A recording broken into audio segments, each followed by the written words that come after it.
Pego ose sa pate, na hanga mere me maktala mo mere ko fae se misi mo salome. Ona whakatau e ngahi whahi ngā ahi, ko hige nau alu o tākai a kia. Pena alu ke whanua loto, hengi au pito he raki aho e wike, ko hopo ala a. Pena whepehe aki, ko haide ne whai mā tau tolu, a whakateka o e maka me he matapā e whanua loto. Pea he nau hanga hake na nau wakai, tā kua te kai mai ai maka, hena e fulahi. Pea nau hoke whanua loto, na nau sio ki hatala wou nofo whakato o matau. Gune ai hakofu hina tō lofa. Pea nau fu oho. Pea nabehege te nau tō. Owa te mou oho. Ko mou kumia Sisu me Nasaretina e kalu se whai. Ko Toetu'u ia. O ikai tene i heni. Wakai koe potu e na nau te rio ai ia. Ka mou more mua o tāla ke ne kau wako kai maa apita o behe. O kune mua mua ke te mou tolu ki kāreri. Koe potu ko ia te mua mamatai ke te ia. O hange ko ne mea ke te mautolo. Pena hu ki tua o hola me whanua loto, he nā nau mo u tete mo tāfu ua. Pena i kaite nau mo i tāla ha mea ke ataha, he nā nau manawahe ko whalawhala tonu i atau eiki, whawhetai peke o tua. E ta mai mo whamara te koe whenga maare mau ke ke iongo na re o whaiwha mo ui a Fiona, i he monu o taimi o ke whainasha ke mautolo. Ta tala po uri me mau ngai ata mai, whamulu mau ngai loto maka. Pake alofa mai mo ai a Fiona, ngau e mau lau mare mau nyoni, tuk mua ke hiko ange kovi mo e ngau haa kotoa be o e uri me mau mo ui. Halawa ke mau tari anga vai ho wholofola, ai o kune mawhai, i whakamui o mau lau mari e, i a Sisu Christ ko mau whamo ui. Amen. Ko kore ke uwhanga i benga i tala whatapu tope, wha awhakat pe me whare ka ta muau, ma awhaparu, whahako te tau proklama koeni, whalau loto ai be i he wholofola ho tau otua, ne hanga tofa ke hala ke tau whanonga e ko tope o tau mo ui, rotonga e tau whanonga me taimi ki i tāniti. Tau mene tau whanonga ki he resoni koeni, ko resoni ia e sampate Toetu'u pe hange ko tala noa, Whia wit pēr mao whenga maare koe ni whenga maare makehe i he toenga o etau. Ui kai koe whaahi tau e ni o Toetu'u, ka koe lotonga e ni o etau, whaasi o se tau, maina ko ākosi. Tau whamida toke tau whanongo mau pē ke ngai tala noa e pekia mo Toetu'u ai eiko Sisu Christ. Tala mai apostolo ko Paula, ka pau ne i kai e Toetu'u a Christ. Tā koe koto kula noa e tau tui, tau ke i he tau ngahi ang hala, pero ke tau tolu e ka kai ke hongoi e mamani umore noa i ho tau taimi he ngāo e koe ni tau whai. Ko pau hei nai kai Toetu'u a Christ. Ta koe whamore taimi e ni o kuwhai. Ka koe me Toetu'u a Christ i tala mai Paula. Ui kai ko halau whanoa ai tau nofo ki he eiki. Ko mai tā no koe ni a māke vai tā no pa koe vesi uraki ki he valu. Tala noa e Toetu'u. Ke whai mea tau whakahino hino i he pongpongin. Pea wai ngai mea lala he wha ko mai e tala noa koe ni ke ne whakamanatu mo whakahino hino ki tau tolu. Koe ula ki koe aho sāpate o e Kristiani, koe aho o ene whakataha o whiohi pea mo e eiki Toetu'u i hono kakai. Ka inga mo manatui e tala noa koe whanonga Paula he hala ki Tamaskusi pea malama e fu maa o vare a pito Paula, wholofola mai a Sisu me fu mama, Saula ko hagu ke whatanga ia iau. Pea behange a Saula, ko hai koe, pea behe mai ere o, ko au Sisu ke whatanga ai. Manatu koe alo Paula e koe alo whakatanga i kau Kristiani, ne kai ke a pito ke ne ilo e ia, koe ne alo whakatanga i a Sisu, whai e mea ke kakai o Sisu. Kai toki mahino ke te ia, ko Sisu mohono kakai o kunau tahape. Sisu, kone whakatanga e Sisu, whakatanga e ono kakai. Whakatanga e kakai Sisu, whakatanga e pia o Sisu. Aia, koe aho sāpate, koe aho ia, e sāpate whakakristiani. Koe aho ia ku wahei makehe e kristiani, ke ne wheohia mo e eiki Toetu'u, une a whio e lotorotonga ano kakai. Gai fu vi sone, tu he toi whakahawa e uruaki, ta foke sione aho tapu, aho e ki o mamata ki ai. O kutu'u e ki o totonga no sia situnga mama e fitu. Ko ai hono nau ko toa pe mono langi ko toa pe fofonga ko e afi. Ko hono wa e ko e ngoto no koula no fata. Hau pe me hono ngutu tap moia ha here tā whakatou mata. Pea kune puke fitu e hono ni mato matau. Museo koe I misi ia. O toton ke tau mata e sāpate tau whewhi anga koe ki tau tolu mo tau ngai kau ngā Kristiane. Me bango koe hui whangai ki tau tolu ia e aho fitu koe ke tau ngawe ake aho. Sāpate ulake aho e wike o tala tokua koe tau lot ki la a me ngai mea pēka. Ko whamke whawhia maari e loto e kau aho fitu oku I kai. Uikai koa mea behe u whai koe tau ngai u whai koe whakamanatu. Ai aho na Toetu'u ai tau ko Sisu Christ. Pau mau inga ke wahei aho sāpate. Koe be ngai whakaukau o mai ni tokua koe ke te mau inga aho sāpate ia ke wahei. Tokua te to pikira to foi aho e taha. Pea kou whai pe e au koe wika aho sāpate ko aho ngā au e o kuia. Wahei au ia aho monite aho pure lulu koe aho i o kou tuangi koe aho ia ke lau o sāpate maro whaka sāpate ka koen.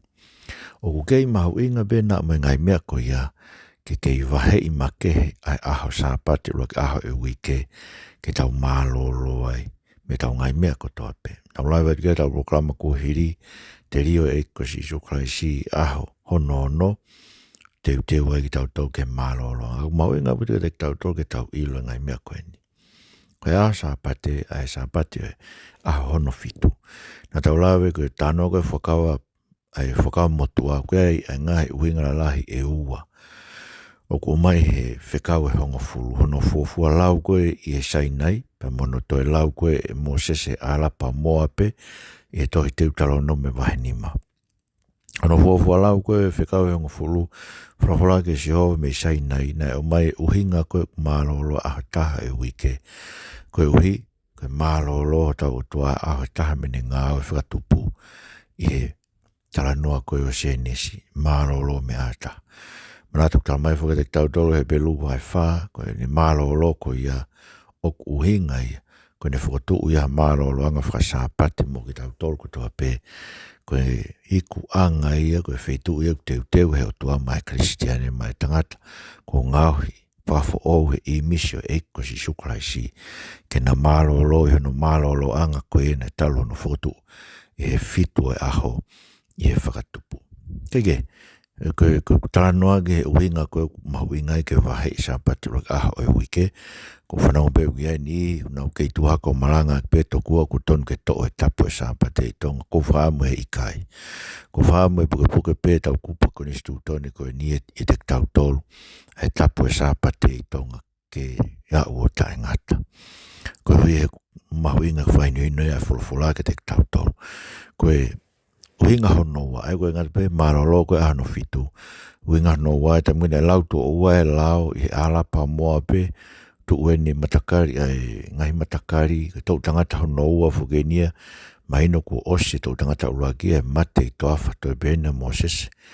Whaka ose tau tangata koe na wanga tu ui whaka hau, tala noa gia nomi, pa vai tātou luma tawha, na wanga tu koe na whai pe hau, e tua ne flofola. Pau ke tau whanoa e nau whanonga. Pe au mena Mosese whakasos mai tau whanoa. Alapa moa beu nau tu e kau vai taha soa tani o sio ke punua talau wha. Pe lau tu o ua lewa e lau ai ke tau tangata hano ua e whanau koe. Ai ka kaina e omi mei ispite. Pe a angalewa Mosese a fotu koe uinga no ua ia koe ke tau hea sāpate ke tapu. He na nau nof pōpula I ispite. Mauinga pito koe nof pōpula I ispite na I kai whai hatau I whasāpate. Kai tālunga no veteangi ki nau tolu me nof pōpula, pe au mai ki nau tolu, na whanonga me o tuai toafa, ne whawhanga ki nau tolu, mo ne tau ki nau tolu. Koe tau hio e sāpate koe mea ega kai ko whakatau a tāina e tau atua. Kai ke tau kei pōpula, ka nge koe ke kuonga ki mua koe I konistu to nei tonga, kuonga ki mua e tau whaahau, na pōpula ka kai ke hou e ki mua tui. Weteangi tau tolo whakatau a tāina, pe a whatu e konistu to nei ke whainui no mei, ai anga whai e tau nonofo. Pea whawhetai. Ko tau taina. Pea tuu he kone stuto ne aho taha koe aho i ano fitu. Pea koe laki aho i wike koe sāpate tapu e sāpate i tonga o taingat. Pea koe ko whaambere whotu. Ko laki aho i wike koe aho e nei hao e si kau whewhine. Na womi nau tolu koe nau mai ke whakaofu o whai ai eiki. Ak e nau ngahi mea. Ka nau mai nau tolu ia. Ko Toetu'u e eiki. I tau tolu koe ke tau whima ke tau alta tomu ha mea pehe. Ki he aho. E tau whiohe mo tau eiki. Tau tau hau e eiki e mo no whakaofu o wha. Ke ne hanga whakaofu o whai ake tau ngai mo ui e ne kere si tau maringi mai ke te tau tolu. Ngai whiohe anga ko whaambe te ke aro ki ai poko ke maa mea au he malanga. Whanonga tokanga ke ngai re soni koe o ku lau. Pa ke kore ke hotua ke tukumua ke hanga he ngai re soni e wholofola mo ui. Wholofola e whamana vai. Ko mau whanki malanga mau tolu ko whanki mea peu. O mai ke tokoni. Ka koe wholofola e tonu ke tau whanonga ke taimi. Ko tau peu lau e tohi tapu. O tonu ke tau veke. Whaawa tau ngahi o anga. Tau whanonga re rei ki ai. Ke whai mea no whakaofu o whai ki tau tolu e he eiki. O mea re rei au pito i ke te tau. Tukai beho kakai a honi no tau kawe mai toku o nau. No pegi nau tolu ia pito kua koe sias hanga tonu. Kai mea koe sias hanga tonu. Koe sias hanga tonu i ki heri. Koe siasi koe whataanga e kakai whitau laki mo nau otua. Pea koe whataha e ka wangahala mo nie pa koe kakai katoa koe kikai koe kakai kotoa e pura anga e otua. Au tau o ki tau tolu kia ki tau tolu tau o tau huu ke pura anga o tua, he kune whamanatu ke te ki tau tolu e whakataha anga o he wani. Ai whakataha koe e siasi, e ngahi ulaki foha, ko tohi o nau ingoa, tohi o mo ui he wani. Pako nau inga e tau o, ki tau whiohi mo tau e ki Toetu'u, e ulaki aho o e ui ke konoa. Tai mga tō pete ke hau e ke whau ke whetau laki mo e ki Toetu'u te ke ilo, o sanga he o tua ia whakaata ata e ngai makatū kia ko toa pe. Koe ue ko no whina ngalo ke whetau laki mo e ki Toetu'u ke whai ho whamoi. Mahalo bena ko koe ke mo ua ngai whai ngata e hoan. Mahalo bena ko ia ngai pūputu whakaata mai, whakalau maari e uro tonga whekuki mo ia. Koe te ke ilo paka hae me te ke hanga ki ai. Koe e kiu ni ai koe ke whanong mai proklama koe ni. E whakata whok koe ke he eik ko Sisu Kraisi o kore ki ai. Ke haere mai mo a ia whakatu o no talo ni i ho mo ui. Pea whawai vai i ho mo ui a kotoa pe kia te ia. Ke tuku a ho hanga e koe o whakalere ho mo ui a ke ho poto mo tau kei. Ka ke tuku lolo kakatu pea whawai vai i koe. Pea loto mawhesi e ao e eiki. O tuku ke whai ho whainu ino a ke ne wholofola. A kotoa pe o ho mo ui. Ke tangu tau pe tau hao ke hanga si haa kau whiwhine koe ni. Tau maina nau o mai ma nau. Sio ke te nau tolko si kau whiwhine. Whau kau be hanga whewhe nau te kai maka me he whonua loto. Pea maina ke te nau tohe kai lava. Tai mlahi koe tau hao koe ke he eiki. Koe taha e ngai mea whaingata koe tau nofo siof ki tau tolu. Ai ngai mea tau maa koe tau hao moia. Ai ngai mea te tau lava. A tau wiwi, ai tau kei tokua. Koe ngai mea ia e aonga ke he eiki. Whaama e ke hao. Hange koe ki tamasi. Winga koe o mai e ki tamasi e tu o nau ao pane taranga te ki nau tolu. Ka pai ke mau tari pura angai o tua hange ko tamasi ka te ke huu koe ki ai. Koe tamasi ia koe ke hane mea nei mau ke hau moe ke eiki. O ku hau e ke eiki o whalala he iwi o eiki tene fua hake ia. O ku hau e ke eiki o whalala he fua hake he eiki tene tāpua ki ia. E alu moe tāpua ki koe. O ku hau e koe ke hane mea nei mau ke hau moe ke eiki. Ku hau pe ke eiki ne ilo. O ku fia eiki ke taritari tamasi o hange koe sio. Koe mea mau inga tau hau ke eiki. Ke tō e tau mata me te taro. Pa koe kristiani koe. Tā no mau beke ku whanongo e pō e taha programa koe ni. Pālere hene poto o naki vai vahe koe. Pe ko hai e tuhe mo unga tapu e o tō pau. Osi meo se pō koe ki whanongo ilo. E kakai koe ni unau whaavahe vahe re tio koe ni. Unau ilo pau te nau tuhe mo unga tapu. Tā mai pe whai pe wheinga moe ha. Koe whewhine pe taha nau whanongo na ne ilo ne pe he. Mo sio kia Sisu ko ne whai e fo i ngā we. Fui ngā koe ke tau hua ke tuhe mo ngā tapu o tō moni kai koe ke atahe ta tole tuha mo ka kua whakamā o ni ki tau tolu he kua ave e tau ngahi a kua ufi e tau ngahi kovi kua fufulu ki tau tolu o fō i he taatao e ki pia kua ngahi ai ki tau tolu koe kawanga tonu koe ke tau whiunga ke tau hu o tuu he mo ngā tapu e o tua. Kainga ko whambe o koe ke whai pe koe lotu koe te ke ilo e koe. Koe te ke ilo pau e koe ia pe te ke tuu koe mo ngā tapu pe kai. O ku tonu ke tau ilo pau. Kua tonu ke tau hao lau a himi. Kua tonu ke tau hao o lawa ke langi. Koe hui koe ofa moi fua whai o tau o tua ma tau tolu. He whaaki hono alo ma tau māmalusa. Sio to o ho mata mea te koe mai mea ke lava. Sika o wewhine koe nina nau pēke ke nau lawa te kae maka. Kai he nau sio hake. Sio hake ki he eiki. Sio ke whakafo ofa eiki. Sio ke kakato e ngā oe koe ne whai e kolosi. Sio ke palo mesi ne whai mai te tau tolo e kovinani te fo o na whai aka no tātaa. Te u whakamore more ho mō ngahi anghala. Te u tohi e kwholofola i ho mō loto. Sio ki he eiki he koe aku ne whai mā tau tolo. E ngai mea ko toa pē o whiunga. Ke tau huai ki hono mālolo anga, ke tau whiohia i moia i heni. Pea lawa ke tau ilo pau, te tau hu o whiohi moia i helangi. Mahu inga o pit ke tau ilo, ka inga koe taimilahi. Ko me beu tau ke unga e whai ngata e tau whiohi moia ki. Uinga whai ngata e tau whiohi moia ki. Ko huke kei omi pē koe ho ngahi ang hala o ke hau moia. Welo ke tau tolo kou tau hau ke he eiki, to ton ke tau mātua ke whehia au pito. Ki he kei hāhanga hai ang hala he tau maui. Ko ne omi hono lau maria mai ni o ringi mai ke te tau tolo. Pea ko tau tolo ai iwi, mai mālohi, mai mafi o eiki. Ke tau ai ke mate tau ngai ang hala e ahako toa pe mai tau ngai kovi. Ka inga o kuta e ngari au bitu. Kei hae mea koe manu ko loa whakatonga he te tau tolo whine mātu alotu. Kei hae mea koe manu paanga. Te tau tolo kau whaiwhi kau e omi o rere horo i murini. He whangaki i palu koe tokua ke mau hase niti. I whaka ilonga e koe ka kai ki tau tolo e tau wheo i tu mau. Pea moe eiko Sisu Kraisi. O mahu inga e tau mo ui ke ilo. Tau hau ke he ki tau hau. Ki he eiki koe e te ne palo mes mai teu tau hiki mou tolu. Pea kai te mou masiwa mea. Tau mai whilipai vahe whāwestahi wā. Teu whakahai o mou ngai masiwa anko tō peo whatatau ke koloa ko mau ilangi. I he eiko Sisu Kraisi. Tau mai he pelu vai tātolu. Ke palo mes mai eiki kai te uri aki koe māku mahu i me te mou tolu. Ke he peke atatau mou loto. Me manu. Sio koe mea une hanga ke i wesia tau mo ui koe manu. Tau nofo manu ke ngai koloa koe ke tau mau.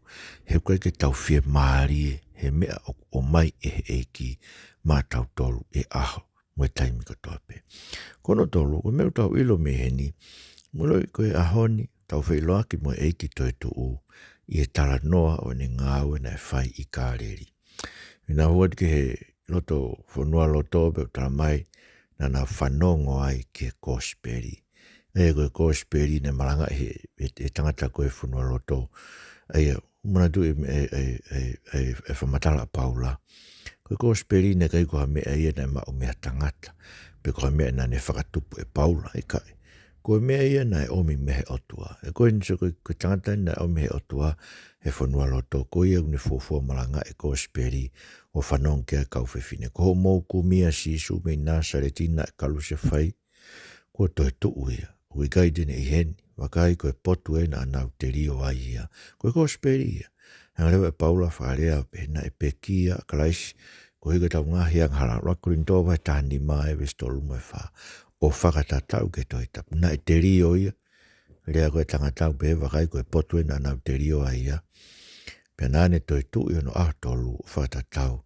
Ke tohi tapu. Musio, koe kosperi koe mehe o mai mehe otua. Paka gospel ko iwi atua ko o gurea aki ma o pe ia ke te tau tolu e fu mafi ko e mafi ka atua pe tau ma o pe mo ke tau tolu e ka unga Christian ke tau fie tai mo to pe tau whanongo ai ke no malanga mai ke te tau tolu na e pe kia a Christ ko i ke tau ngahi anga hala te rio ia ke tamate ia o tanua tau ngā tau tangata motua Toetu'u ia ko i ke tau whai a ka mo ui o kufo o pa tau amanaki e mui ta ngata pa mo e Toetu'u e sino. Musio ke muna rau hu ke whanua roto o nau whanongo i ke gospeli. Pea talangi rewa e tangata ke nau o mo tala ke kawako kai maa pita. Mau inga bito ko e Christian ai e Toetu'u whahoko ke a pita. Manat ko mea whamui pe na tau ilo kau ke a pita. Ko e ne whakafisinga i eia ai eiki. Pea tangi mamahi. Pea kei nofo a pita i he loto. O kuma fesi. Ko e wei. Ko e ne hang whakafisinga i ono eiki. Pea ko e au adu koe ni ongongo rei whakawhei mo pita. Ke kau he whei loaki mo eiki ki kāreri. Hono i kai ko e mea whakawhiawhia. Hono i kai une omi mo ui ke ngahi hui. Ne hanga whakawhiawhia e loto pita. Whafoki mai a tangata koe ni ke hoko atu ene tataki o nge. Ko mea gana e uwhekina koe e Sisu tā noa ke a luke vahe uowa. Kānge Sisu na skore mase e tāne ke siwi i ka wako. Mahino koe mea whuke e hoko. Ai pauke nau mo vete nau mātuku. Alu tō tahape e ki e kolosi. Kane tāne pita. Ka ko uwhia koe ke whoki mai. Paka ka whoki mai te ke hoko e whakaloto lahi. Isi o ngai toko wako pita e ni talaki ai talake ka wako kai maa pita. Tene mua ke te motori ki kāre. Koe ke awe ki nau tolo i Sisu ki Jerusalema, koe na ilonge ka nau whakakaukau, une whakotu e pure anga e otua. Manat na nau toi eke beoa o ke tewe haere ka Sisu e ngā vei uraki, pe ko whakotu ko aine pure anga. Maina nau ke ia manak pe hanga Sisu whakotu e pure anga e otua. Tārangi Sisu te mua maha mālohi. E pure anga e otua o kwao e lau mare maanyo ni, ke whai ako no malanga i o gospeli, ke whakahua ke kakai, ke puranga ko ia, ko mea ke aho mono taimi na wholofola ke eiki, tamai tō tahape o kune ilo ke ai. Ko ia kai whawhewhi no toke na woki kāreri koe potu e te nau mamatai ke whawha kaukau, ka hau inga no whawhewhi no toke na woki kāreri, koe potu e na whai e Sisu kotoa e ne ngahi mana, kotoa e ne ngahi whai ako naki, ngahi whakamo ui mahak kotoa pe. Ne ngai ngau ko to bena fra amu e gige nau foki dia ene Toetu'u ko ui hene kai ke mahino ke te nau toro tonga e nau whanonga halo i kāreri ai uhi ngai whai Sisu e ngai meani. Ka koe ni ko ne Toetu'u me peki a maino te nau tolu ko eiki misa iai ko kala isi pe koe ko fuivi ko ai na whai ake whakamo ui mahaki na whai ake whai mana na whai ake ne ako naki ai na nau ofo e whanonga ne ngai ako naki. Koe fuivi ko ia. Ngā ue ko toa mai e eik Toetu'u. Tra mai apostol ko pa arrive so vai raki. O ko ngā ue e te nau tolu ko toa pe a te tau tolu o kutui. Ngā ue fuivi ko ia e te tau tolu. Ne anga whamanat ke te tau tolu ke te tau hoha ke me ke tau kaipeinu. He whawhanga e eiki whangamanu puna e ata. Whakadeu ngai liri o e vao. Pau behe ne tau he ngai mea mate. Wanoa ki tau tolu.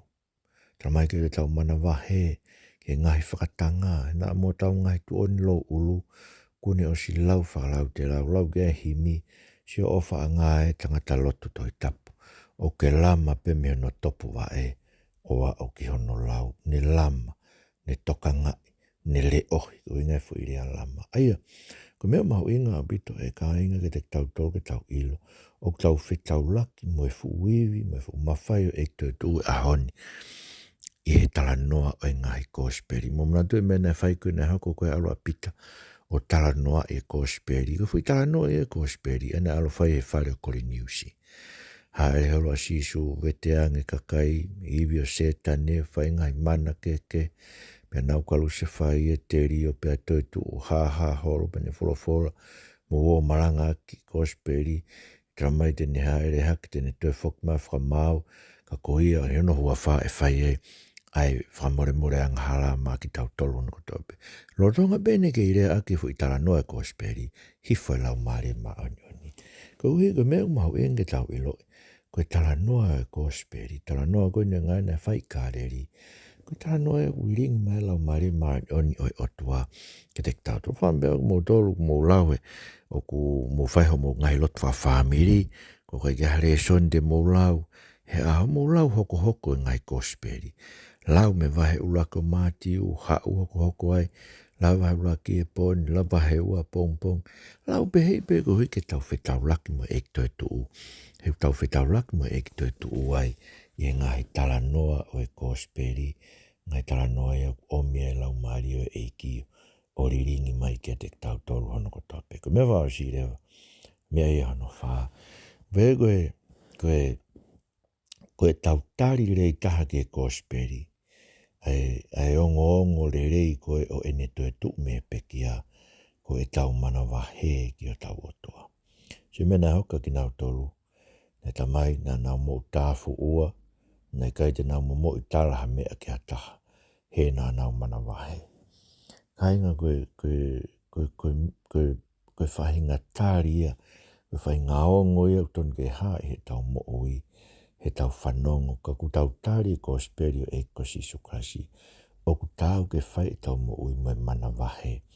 Mene ko kai te whamanako ai ke tānoa ke tari o Sisu, ko sio ko mea wa inga tari o Sisu, ko tānoa ko au ke tari o e gospeli, ka pau ko ke ongona ai pekia Sisu Krasi ko ngahi anga hala, pea ke tari, pea nai teri o ia, pea tanua tangata motua, pea ko ke whai ka mo ui fo ou ko hui ko whakatoetu'u e eko Sisu Krasi. Whai ho mo ui fo ou ko ia i he mana wahe, tete pe manat ke tā noa i sia wahe ono, koe ke toka e o tua, koe ke awhio o tua e whare ulanga ke nima o tangata. O ku awhio o tua ia i he tōtaha koe o takanga vai, pea tete he whanongo ke kurea, pea o ku loto mawhesi. Sia koe mea mau inga ke tau i loi, koe kakai o ku awhio koe awhio anga o tua, koe kakai pe, tamai te tau tole he pelu, koe ko tau mauen ha pure anga ia ne whai hanga eiki o whaki ma ke tau tolu. Koe ke tau whai ai ha ngā au ke tau o tua, i he mana wahe, me loto mawhesi. I taimi ko toa pe, koe tau ilo, ko tau eiki, koe awhi whakaau. Ma winga mito ia, o kai ko te tari pe Sisu, pa te hoko pe te mo i motu a. Tari o Sisu pau ke whai mana wahe, whai apasia te mo ui, pe hange ko mena ko lau ke nai ringi mano lau maare te tau tolu, ko whakailonga e toko taku ne mao e gospel, ne mao Sisu, o whehi ai ke ne ngahi anga, whehi ai ke kei asa anga hala i he ne mo ui, ko ne ai ke mate e ngahi anga hala me ne mo ui, i he ngahi ahko tope. Kai koe tala noa ni o mai ke te tau tolu he Toetu'u e eko Sisu Krasi, ke whai ako tau whalatura. Hei tamai mau loto kore ke te koe, pōpō aki mua ki mau tolu, whainuino aki mau tolu e ki ngai, whainuino koe no Toetu'u. Eke mau whiawhia, mau ki taimi, mau whiawhai mea whia nai aho sāpate, eke mau hau ke te koe, eke mau ilo ai, ko ke osi weteange, koe to'o e ngai, ngai whawhi ātungia ko tope. Ai mau ke mau whiawhia ke tau whetau laki mea whia nai gospeli, tala noa ho ngāu i kāreri. Pe ai mau ke mau whiawhia, mau wai pe, tō ma whetau hi ke te koe, ake ai mana wahe i ilo, koe awhi whakaauha e a whia na Sisu Christ ko mau whamo ui. Amen. Kai ngā tau whamalorahi ke Katarina Tohika mai ko ngā whareni ke whawhainga maare proklamani. Whamalo ke te motoko tau pe, whamanatuat pe tau orita whawha.